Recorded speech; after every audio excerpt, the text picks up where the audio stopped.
Welcome to another episode of the Brewery Boys Expedition Podcast. I'm Ricky J here with Max P. Max, we got a special guest here. We've got a super special guest here. So sitting right next to us, all the way from Billings, Montana, Mr. Sean Lynch, the owner and operator of the pub station. And of course, many of you know all the shows that he brings, not only there, but with 1111 Presents over the years and everything. So welcome, Sean. Hey, thanks for having me.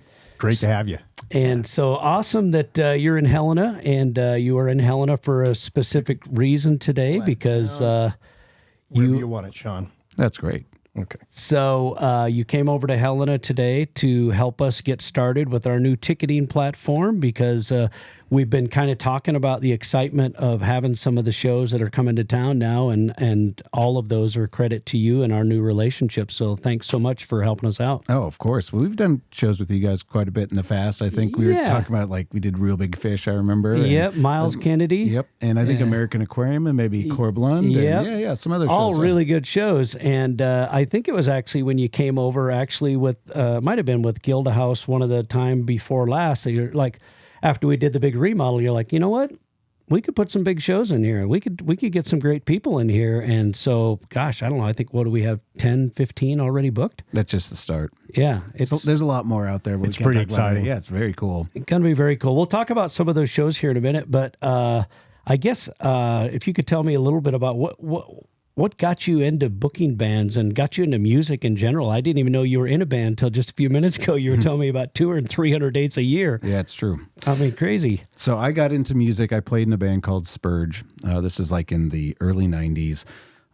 We did pretty well around the state of Montana, and I got into promoting. It was pretty cool. We would just, it'd be at my parents' house or whatever. We get calls from people to see if they wanted to play shows with Spurge because they had seen that we were playing out or whatever. And so some of the first shows I remember doing Green Day at a VFW to like 50 people. Oh my god! And gosh. we did The Offspring the same year, same year. And then the next time Green Day came through, I actually was able to open for them, which was like wow, very cool. crazy. It's a good story to tell, but it's like a couple hundred people there. But it just kind of fell into it, honestly. So I think the first show I did was probably 17 years old. And what instrument were you playing in the band? In that band, I played guitar. Okay. Yep. Very cool. We put out a bunch of records. We were doing lots of numbers. We played tons of shows around here. So we're still on radio in certain markets. It's kind of weird to me. 30 years later that it still happens, but yeah. And grew up in Montana, or where'd you grow up? Born and raised in Billings. Oh, very cool. And how did you get into, I guess, the booking side of things? And was it when you acquired the pub station, or when you converted that over, or when did you start booking? Yeah, tell bands? us how you decided to make a bar bus out station. of a bus station into a bar. It's a long story. So I guess we'd start with, I had moved back to Billings from Portland, Oregon, and opened a restaurant there called 1111. At that point in time, it was kind of like an all-ages cafe at that point in time, and then we changed it to the 11 Cafe. But in those iterations, we were doing some like smaller punk shows and like kind of bringing up the local scene there.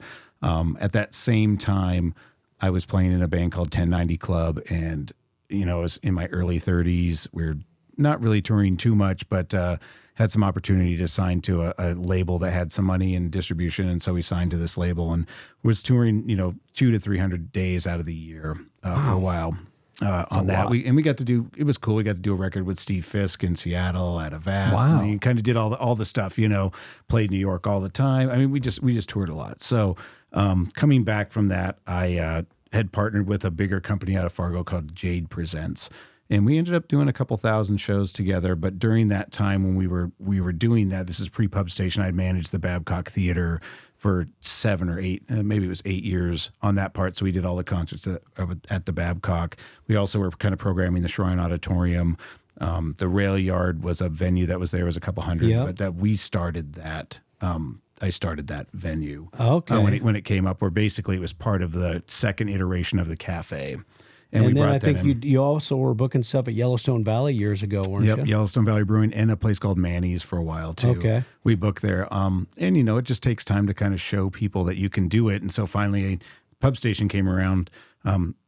we were trying to buy the rail yard, and it just wasn't something that was going to work out at that point in time. And so I just basically kind of cornered a banker friend of mine, and I was like, hey, I've got this idea, put it on paper. And they were like, yeah, well, we'll give you the loan for the license, and we'll give you the loan for something else. And so the bus station portion was very strange. The people that owned the Babcock at that point in time, he had sold some property. And I remember just jokingly seeing him and his wife one day, and I was like, hey, you don't want to, buy a venue and I'll rent it from you or something. And they kind of looked at each other, and literally that day, hours before, they had met some people or met with their tax lawyer and realized how big of a liability they were going to have on this property that they had sold. So they were going to do a 1031 exchange. And so within hours of them realizing they were going to do this, they had to buy a building. And so we looked around for a bunch of different buildings that were out there. And, the Greyhound bus station had been for sale for a decade probably. Wow. And nobody there, there was an environmental cleanup there. There were some other things that happened there. And it was interesting because, nobody thought that was going to be the right spot, but it's an iconic building. My favorite part about managing the Babcock is that everybody had a story about that place. They came and go, I brought my first girlfriend here, or I brought, my grandma came here with me. But the same thing happens at the bus station. Oh, for sure. And that's why it's bus station, because everybody called it the bus station. Yeah. So that's pub and station. I mean, it looks like you literally took the sign I only had to make one letter. Yeah. Because that's awesome. It was totally cool. It totally worked out that great. Is so cool. And but yeah, I just said, what do you think about buying that building? And so. And how long did it take to go through that whole remodel process to get it to where you could have people in there in a bar situation? I'm saying that first one was probably 6 or 8 months. Okay, not too bad. Because the first part we did the 400 cap side. Okay. And we didn't have anything else. And in that transition, we were doing a lot of shows at the Babcock at that point in time. And I kind of realized that was becoming a core part of our business. The Babcock had a deal where they were going to turn that back to the city, and it would go out to bid, and Art House Cinema ended up getting it, which is a great spot. We really backed them on it. But I kind of saw that was coming up, so we had made the option to build the bigger room to replace the Babcock. Because I'm sure that there's a lot of artists that you couldn't quite get there with a 400 cap, but you could because you can go up to 1,100 or? No, it's right around 1,000. 1,000? Yep. Okay. Mm-hmm. Yeah. That's amazing. And so now how many shows a year do you think you're doing at the pub station between the two? Just at pub station, probably, I would say 175. Wow. Yep, 150. 175. And we do stuff at Metra. We do stuff at, we have an outdoor spot at the Billings Skate Park. We've done Zoo, Montana. We do Alberta Bear Theater. We kind of do them all. And now we do Lewis and Clark. So yeah, it's cool. Very cool. Yeah. And it's nice, too, because it gives, Billings and Helena are far enough away that we're not really going to impact each other from a ticket sales standpoint, but it gives bands a great opportunity to at least get 2 good gigs in Montana. It's a big state. So it's a huge state. Good to have that opportunity. Those East Coast bands are like, man, this is weird. So look, drive all day. That's right. And the interesting thing I've always respected about you is you kind of have your pulse on the music scene and kind of know, hey, this will work here and won't work here, because it is a risky business. I mean, some of these bands you got to lay out some pretty big money to get them excited to come to Montana. And so there's a risk there, but all the ones that you've ever brought to Helena have always been some of the best shows we've ever had. So you obviously, how do you decide whether someone's going to work in Montana? Do you use metrics? Do you look at like Spotify, or do you look at Polestar, or is it more of a gut thing or a vibe? Or? It's all gut. Okay. Because all that stuff is it some failures and successes? For sure. I mean, you're going to, in this business, you're going to fail on some of the shows. And especially the ones I always find interesting are the ones that are like, that's never going to work and it blows out. And that one's going to kill and it does nothing. Yeah. Wow.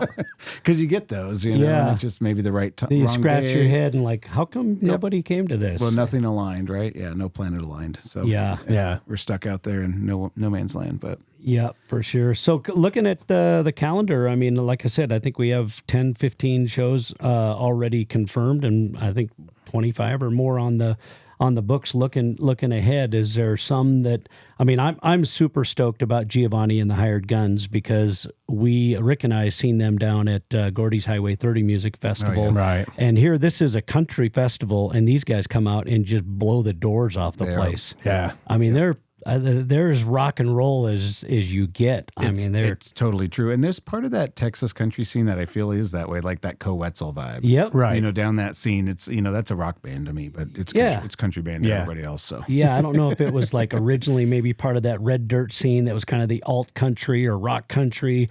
Cody Canna, another example that you helped us out getting for Alive at 5. That's going to be a phenomenal show. I mean, to see some artists like Cody for free is going to be really cool. It's going to be a lot of fun. You know, the one I'm the most excited about is Built to Spill because they're kind of like dear to my heart. I saw that tour. I think it's the 30th anniversary of this one, but I saw the original tours. Oh, okay. Wow. Yeah, that was the first time, it was probably one of the first shows that we kind of got set up with you, even though it's not until August. I think it's, is it August or late It's August. Yeah. And, but I just never seen that many tickets sold in the first, like, that quick 3 hours. Yep. And so get your tickets. Yeah, get your tickets. That one does look like it's going to sell out. So for sure, go to lctaproom.com and you can get a link to the tickets there. Or if you go out to the pub station, they have all their events and our events. And you got some amazing stuff coming. I mean, we just talked about Treaty Oak Revival coming up that I'm so stoked to go see too. So anybody else that I know, Brett is another one that Brett Denon. I'm surprised that there was a guy in the tap room the other night that Rick and I were there, and he said, "I can't believe you got Brett Denon." Yeah. And I honestly, and not as much in that, wasn't familiar with the music. Now that I'm listening to it, it's amazing. And I have heard so many of those songs, but you just don't place them to that. And he knows music. I mean, he's had a recording studio in town for many, many years. And I think he's still doing a little bit, but he might be, I know he's retired from his other job, and I'm not sure how much studio stuff he's still doing. I haven't talked to Dan in a while, but he knows music. That's perfect. Plays drums, and he's just like, I'm coming to that. He canceled a trip with his wife. They were going to go somewhere, but when he seen that we were having Brett in town, he's like, no, I'm coming to that show. When someone that knows music that well picks an artist and does that, it changes their entire schedule. Yeah, you probably should be someone that maybe you take a look at going to see. Yeah, right. Yeah, and then some other good stuff coming up. I mean, I know we got after Brett, we got Cosmic Charlie, the whole Grateful Dead tribute stuff going on the 28th of June, and then Will Carlisle. How did you connect with? Yeah. So a lot of these, it's agents that I've worked with a lot. And so Willie Carlisle to me is one of those ones that I think you should go to this show, because I think you're going to talk about going to this show at some point in time in your life and say, I saw Willie Carlisle at Lewis and Clark Brewing. So that's the vibe I get off of him. There's a lot of buzz on him right now, and he seems to be really pushing it out and kind of pushing that threshold. And the agent that I'm dealing with, I've had a lot of success with, and we've seen a lot of success stories come out of smaller acts. And for a promoter, for me at least, there's nothing better than building a band from nothing to something. Well, you have some experience with that. If you don't mind, share the story of an artist that you had at the pub station, and then 250 people show, and then blew up within a month. We've had a lot of them. So that was Chris Stapleton. Yeah. And so, we had a little under 300 to Chris Stapleton, and 2 weeks later, he blew out. We did Kane Brown for the first time he was ever there. We did Cody Johnson in that room. We did Turnpike. Wow. We've done a lot of really big acts, and their Jelly Rolls he played the front room. Wow. And we were going through some posters the other day, and the Jelly Roll one was funny because it's like, I think there's 70 people there or something at that point in time. But my favorite was Billy Strings played there twice. Oh, wow. But the first one that we saw, it was a $5 show. It's a $5 Lodo show at $5, and I think we had 30 people for Billy Strings at that point. Is there a way to get them signed up for a year at the same price? I know, right? So exactly, that's what I always say. Like, this person might be your next favorite band, and you don't even know it. Yeah. That's true. So though. Willie Carlisle, pay attention to that. Yeah, I think he's one to watch for sure. Yeah. And then let's see, Smells Like Nirvana. Helena, I know for sure loves tribute bands, and I know a lot of markets do well with tribute bands. But Nirvana, classic, that should be fun. Yep, that's a good one. We've had them at the pub. They were really good. How about the Traveling McCurrys? So that one's an interesting one. That's a bluegrass band. They are the siblings of Del McCurry, so who is a really famous 50s, 60s, 70s bluegrass player. So, Okay. So I think, they've got a lot of family history there. And so they've got kind of I wouldn't say a built-in fan base, but they definitely have their dad's fan base a little bit that follows them. Nice. Yep.